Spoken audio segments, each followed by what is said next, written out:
Fala, galera. Sejam bem-vindos de volta a mais uma aula de física com o professor Rodrigo Lopes. Na aula de hoje, eu estou trazendo aqui alguns conceitos sobre calorimetria. Essa aula ela é bem direcionada na resolução de alguns exemplos e nos conceitos, mas de forma bem superficial, ok? Bem direta. Para iniciarmos na calorimetria, vamos relembrar o conceito de calor. O que seria calor? É energia térmica em trânsito, ou seja, é a energia térmica em movimento. Esse movimento ele ocorre devido à diferença de temperatura entre os corpos. Costuma-se dizer que calor é energia térmica em movimento. O que é que ocorre? Quando colocamos dois corpos isolados termicamente, o corpo que estiver mais quente, ele vai ceder calor para o corpo que estiver mais frio. Sempre o fluxo de calor, né, o fluxo de energia térmica vai ocorrer dessa maneira, do mais quente para o mais frio, até que os dois atinjam a mesma temperatura. Quando isso ocorre, nós dizemos que os corpos estão em equilíbrio térmico.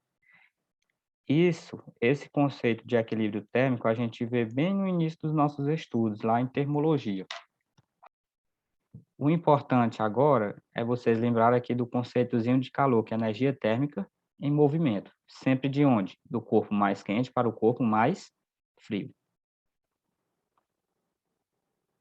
Vamos entender agora o que vem a ser o calor sensível. O que seria esse calor sensível? É o calor que produz variação de temperatura sem que o estado físico da matéria seja alterado. Importante essa parte. O que é o calor sensível? Ele vai variar a temperatura de algum objeto, de algum material, mas o seu estado físico não vai ser alterado, ou seja, ele não vai mudar de sólido para líquido, de líquido para gasoso, é sem que o estado físico seja alterado.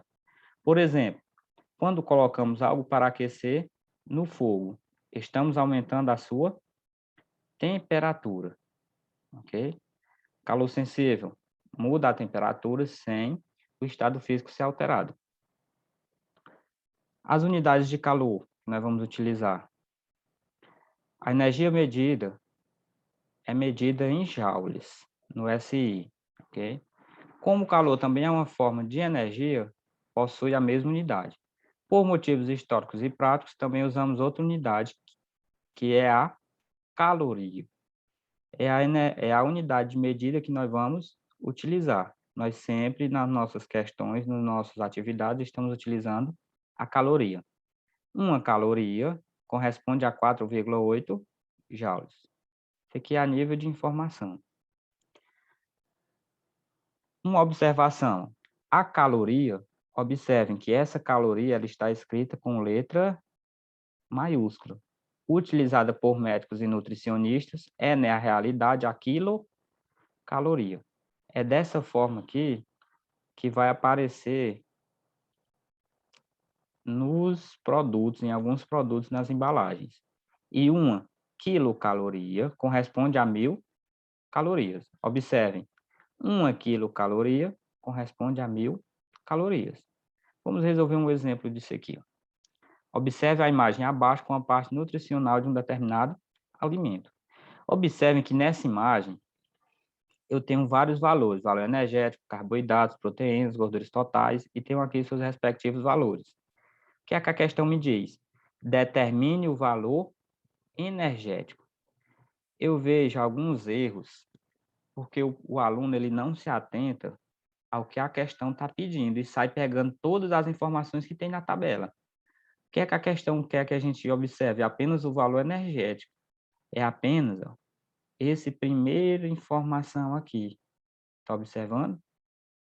Logo, o restante dessa tabela é apenas informacional. Nós não vamos utilizar eles nessa questão. Desse produto, né? O valor energético desse produto em calorias, sabendo que 1 quilocaloria vale 1.000 calorias. Olha só, 1 quilocaloria ela vale 1.000. É só a gente pensar. E 2 vale 2.000. 3 vale 3.000. Quantas quilocalorias tem aqui? Ó? Eu tenho 12 quilocalorias. Eu posso até só pensar. Se uma vale 1.000, 2 vale 2.000, 3 vale 3.000, 10 vale 10.000 e 12 vale quantas? 12.000. Observe como é simples demais. E às vezes não tem atenção na questão e sai pegando todos esses valores aqui, ó, e procurando algo que não tem nada a ver com a questão. É sempre bom ler a questão direitinho para saber o que você vai utilizar. Logo, 12 quilocalorias valem 12.000 calorias. Capacidade térmica. O que vem a ser essa capacidade térmica que nós vamos calculá-la? Ela é a capacidade de um material aumentar sua temperatura em 1 grau Celsius. Nós podemos determinar a capacidade térmica através da fórmula. C é igual a Q sobre delta T. Observe que esse Czinho aqui ele é um C maiúsculo. O que vem a ser esse C maiúsculo? É a nossa capacidade térmica, que ela é dada em calorias por grau Celsius. O valor de Q é a quantidade de calor que é dado em calorias. E ΔT é a variação de temperatura que é dado em graus Celsius. Vamos aqui para a questão 2 lá da nossa atividade. Um corpo, ao receber 50 calorias na forma de calor, tem sua temperatura aumentada em 5 graus Celsius. Determine a capacidade térmica desse corpo. Vamos utilizar a nossa fórmula. C é igual a Q dividido por delta T. O valor de C vai ser igual. Quem é a quantidade de calor desse corpo? Eu olho aqui, é 50 calorias. Dividido. Qual foi a variação na temperatura? Foi 5 graus. Logo, a capacidade térmica desse corpo vai ser 50 dividido por 5, eu tenho 10. 10 calorias por grau Celsius. É importante colocar a unidade de medida. Passando aqui para a próxima questão. Ela me diz o seguinte: um corpo qualquer se encontra em temperatura de 10. Ele é aquecido até que sua temperatura atinja 50. Vamos só observar aqui a questão da temperatura. Esse corpo estava em 10 e se elevou para 50. Esse corpo aumentou em quanto sua temperatura? O valor do ΔT? De 10 para 50 eu tenho quanto? Tenho 40 graus. Vou até anotar aqui, ó, para a gente não esquecer.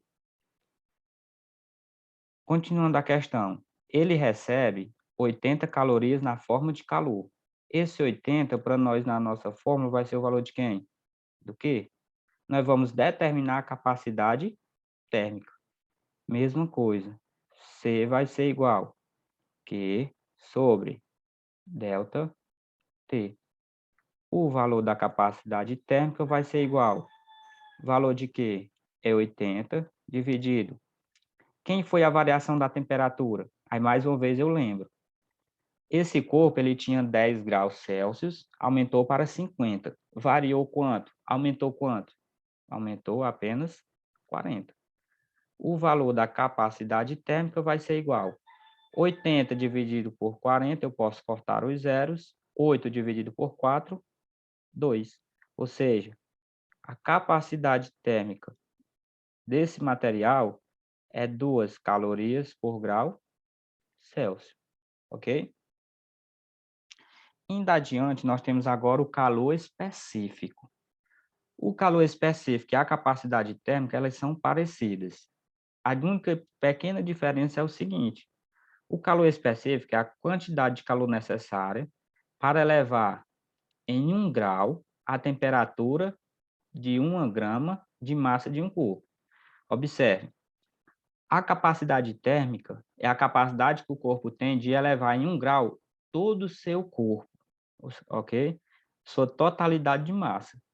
Já o calor específico, ele é a capacidade que ele tem de elevar em 1 grau apenas 1 grama.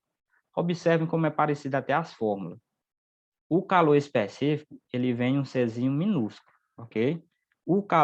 A capacidade térmica, o C é maiúsculo. Vai ser igual ao Q, que novamente é a nossa quantidade de calor, dividido por quem? Por M vezes delta T. M vai ser a massa do corpo e delta T vai ser a variação da temperatura. Observem que essa fórmula para a outra aumentou apenas quem? A massa aqui embaixo. Essa massa ela vai estar sempre em gramas. Vamos observar aqui como resolver questões desse tipo. Um corpo, ao receber 5.000 calorias, observem, vou até anotar aqui. 5.000 calorias é o valor de quem? Do Qzinho. Do Qzão, aliás. Tem sua temperatura aumentada em 10 graus. Observem que apareceu que a temperatura aumentou em 10 graus. Logo, ΔT vai ser 10 graus. ΔT. Sabendo que o corpo possui 500 gramas de massa. Ou seja, a massa desse corpo é 500 gramas. Nós vamos determinar quem? O calor específico. Vamos utilizar nossa fórmula. Czinho, né, C minúsculo, é igual a Q dividido por M vezes ΔT. Substituindo, nós temos, quem é o valor de Q? É 5.000. Dividido, quem é a massa? 500 gramas. Vezes, quanto foi o ΔT? Foi 10. Calor específico vai ser igual. Vou conservar os 5.000 e multiplicar a parte de baixo. Como eu tenho vários zeros, eu pego 5 vezes 1 é 5. Eu tenho 3 zeros, eu só acrescento na frente. Calor específico vai ser igual. Eu tenho 5.000 dividido por 5.000. Eu posso cortar 3 zeros aqui em cima e 3 zeros aqui embaixo. Ficou quem? 5 dividido por 5, eu tenho 1. Ou seja, o calor específico desse corpo é 1 caloria por grama vezes grau Celsius. A gente determinou o calor específico desse corpo. Vamos fazer essa outra questão, questão 5. Para aquecer 50 gramas vai ser quem? Vai ser a nossa massa. De certa substância, observem, a temperatura estava em 20, aumentou para quanto? Aumentou para 60. Aumentou quantos graus de 20 para 60? Aumentou 40. Logo, o nosso ΔT, a nossa variação de temperatura, é 40 graus Celsius. Foram necessárias 4.000 calorias, ou seja, o valor de Q é 4.000. É importante você sempre ir notando aqui os valores para conseguir aplicar bem na fórmula. Se nós temos 50 gramas, eu já sei gramas é de massa, é o valor do M. Se veio duas temperaturas e ele está dizendo que a temperatura foi de 20 para 60, eu vou pensar o seguinte, se ela estava em 20 foi para 60, ela aumentou 40. Então, ΔT é 40. E observe que são 4.000 calorias, logo o valor de Q é 4.000. Vamos determinar o calor específico. Fórmula Q dividido por M vezes ΔT. Calor específico vai ser igual. Quem é o Q? 4.000 dividido. Quem é a massa? 50. Quem é a temperatura? 40. C vai ser igual. Vou conservar o 4.000 dividido 5 vezes 4, eu tenho 20. Aí eu pego o 0 do 40 e o 0 do 50 e acrescento na frente. O valor de C vai ser igual 4.000 dividido para 2.000. Eu posso até cortar os zeros, 3 zeros em cima e 3 zeros embaixo. Ficou quem? 4 dividido por 2, eu tenho 2. Ou seja, o calor específico desse material é 2 calorias por grama vezes o graus Celsius. Logo, determinamos o calor específico desse material. A aula de hoje era basicamente para isso, para nós relembrarmos o que era, qual o conceito de calor, porque ele é importante para a calorimetria, entender o que vem a ser capacidade térmica, o que vem a ser o calor específico e utilizar as fórmulas para resolver exemplos, ok? Por hoje era apenas isso. Bons estudos e até a próxima.